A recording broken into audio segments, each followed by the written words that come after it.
Welcome to the Remnant Trust at IPFW. The Remnant Trust is a private foundation located in Jeffersonville, Indiana. They own over 900 first and early edition significant historical works. We're lucky enough to have 53 of those works here on campus, along with 2 of our own from the IPFW Helmke Library. I'm Dr. Pat Ashton. I teach sociology and peace and conflict studies here at IPFW.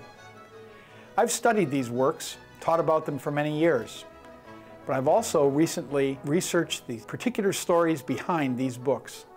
I'd like to share those with you. Let's take a look together at the Remnant Trust at IPFW.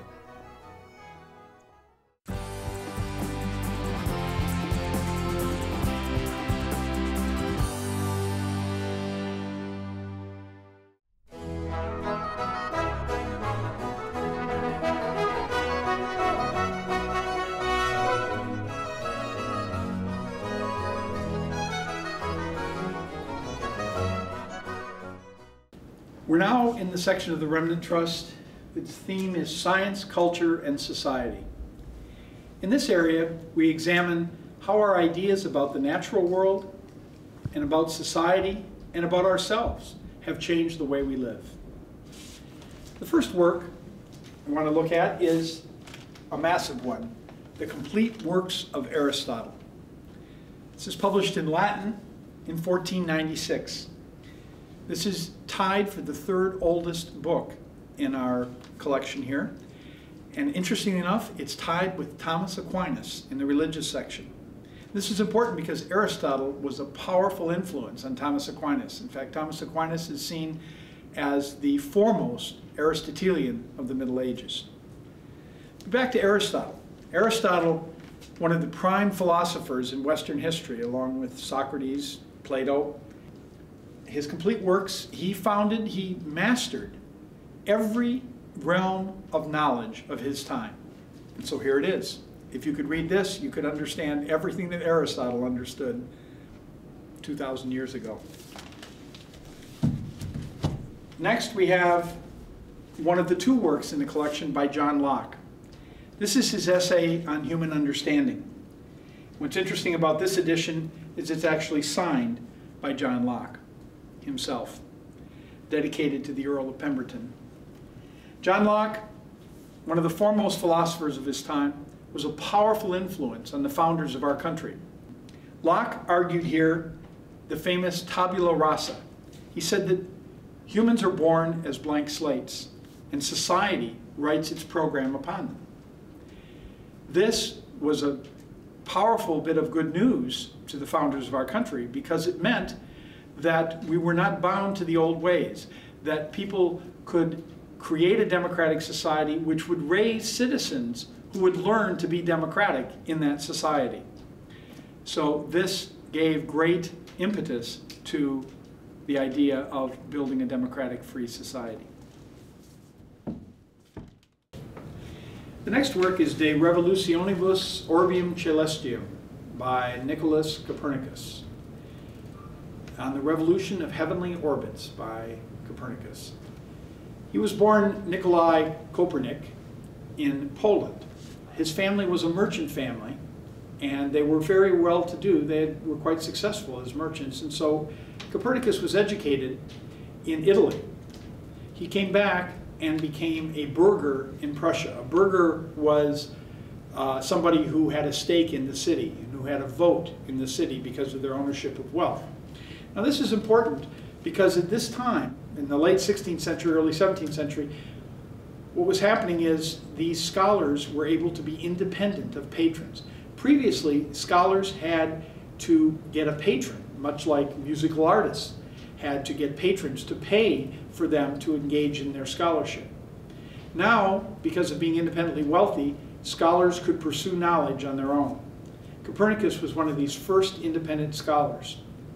That allowed him to investigate the heavens through the telescopes, which were just having been developed, and to write a book arguing that the Earth revolved around the sun, not vice versa. Contrary to what many people thought as they watched the sun rise in the east and set in the west, that the sun must of course be revolving around the earth. But Copernicus compiled systematic data to show that that could not be the case. Well, a very controversial book in its time. When it was ready to be published, a Lutheran minister by the name of Osiander slipped in a preface with the publisher that said, "Just kidding. This whole thing is just a hypothesis, just a story, isn't really meant to be true." Copernicus, of course, did not approve of this. Copernicus was on his deathbed, was shown a first copy of the book with Osiander's preface, and I think it killed him, because shortly after that, Copernicus died. He was committed to his science. He wanted to put forth this empirical view of the world that's in this book. This is a third edition that was published in 1617. Shortly after Copernicus, around 1600, another man, Giordano Bruno, an Italian, published a work saying that the earth revolves around the sun. The Catholic Church was furious. The Pope was furious. They burned Bruno at the stake when he would not recant. 32 years after that, Galilei is working on observing the heavens through the telescope, which he perfected more than anyone had up till then. So Galileo was using the best telescopes available at the time because he perfected them. By studying the heavens, Galileo said clearly Copernicus was right. The earth, certainly, at least, he said, I can prove the sun doesn't revolve around the earth. I'm not sure if I can prove yet that the earth revolves around the sun, but I can absolutely lay to rest the Ptolemaic view that the sun revolves around the earth. But Galileo knew that Bruno had just been burned at the stake 32 years earlier. So what did he do? He published his ideas in the form of a dialogue. And this is published in 1710 in Italian, Dialogo di Galileo, the dialogue of Galileo Galilei. What he does is he has three men sit around and talk about this theory. One is a radical, one is a liberal, and one is a conservative. And they simply discuss. Now, it's very clear where Galileo falls. However, when the church arrested him, he said, hey, it was just a dialogue. I didn't take a position. I just presented contrasting ideas. Unfortunately, they didn't buy it. Galileo was put under house arrest and told he would not be released unless he recanted. Galileo eventually did recant, although it is said, the legend anyway, is that he turned to the side after recanting and said, Eppur si muove, still it moves, which meant that his theory was right. We know from his prison notebooks, or the books he wrote marginal notations on while he was under house arrest, that he never recanted his theory because he believed that it was clearly empirically proven through the evidence of his telescopes. Speaking of empirical works, our next work by Francis Bacon, Essays of Counsel, Civil and Moral. Francis Bacon, also an independent secular scholar. His family was well-to-do.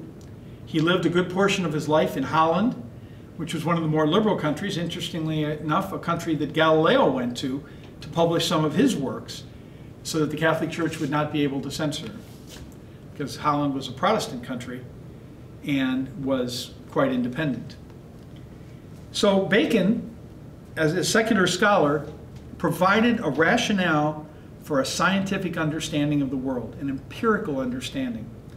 He said, all of our knowledge must come through science, through the investigation of our senses, because this is knowledge that we can rely on. And he's perhaps most famous then for saying, knowledge is power. The knowledge we acquire through our senses will enable us to transform the world. And Bacon, of course, has been shown to be correct about that. The next work in our series is perhaps the penultimate scientific work in the history of Western thought. Isaac Newton's Mathematical Principles of Natural Philosophy, which we have here in 2 volumes. original first edition. Isaac Newton was a scientist extraordinaire and a mathematician. He's the only one who's listed by two sciences as a pioneer, both physics and mathematics. Because he, of course, discovered the law of motion of the entire universe, which has led some people to say he's one of the luckiest people ever to live. Why? Because he discovered gravity. It's done. It's over. Einstein elaborated it a little bit, but basically the way Newton laid out gravity is the law of motion of the universe. But more than that, Newton took mathematics and gave a basis, a mathematical basis for all the sciences. In doing this, he had to invent an area of mathematics, calculus, which he invented independently of Leibniz, the German philosopher, around the same time. They didn't communicate about it at all. They both arrived at the same conclusion at the same time. So Newton provides not only tremendous scientific inquiry on an empirical basis, but a mathematical basis for all science. And we have his two-volume original work. Speaking of pioneering scientists, our final work is The Origin of the Species by Charles Darwin. Now, this is not an original first edition work. This is actually the IPFW library copy of Charles Darwin's work. We were unable to get from the Remnant Trust an original copy of The Origin of Species, but the faculty felt that no exhibit on scientific ideas would be complete without the work of Charles Darwin. Darwin, a pioneering scientist, his voyages on the HMS Beagle are very familiar to many people. But the important thing to understand is that Darwin invented modern biology. It is said that the understanding of modern biology would be completely unintelligible without The Origin of the Species. Modern medicine, bioengineering, hybrid crops, all of these things are due to the understandings that Darwin provided us in The Origin of the Species.